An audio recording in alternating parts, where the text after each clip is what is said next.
मत जाए अदनान भाई, वरना मुझे डर लगेगा। अच्छा ठीक है, नहीं जा रहा, यही हूं मैं। कोई कहानी सुनाए ना। कहानी सुनाऊं? अम्म, चलो तुम्हें एक परिंदे की कहानी सुनाता हूँ।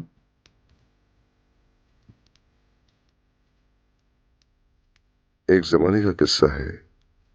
एक परिंदा हुआ करता था। वो ताकत, वफादारी, पाकीज़गी, मोहब्बत, इश्क और सादगी इंसाफ की अलामत है। जब वो परिंदा वादी इश्क से गुजर रहा था तो उसने खूबसूरत आंखों वाली लड़की को देखा। आप ही है ना?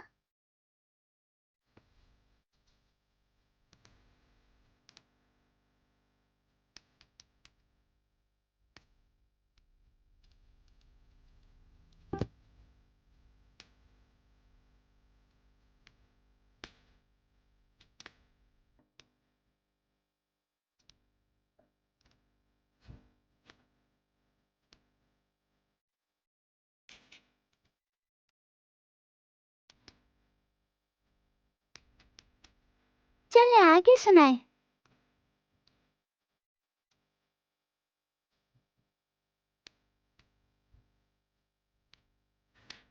हाँ, और फिर उस लड़की ने उस परिंदे को वादी इश्क में खो दिया।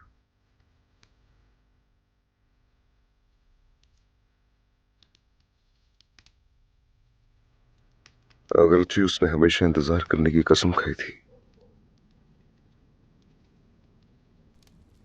लेकिन नहीं किया।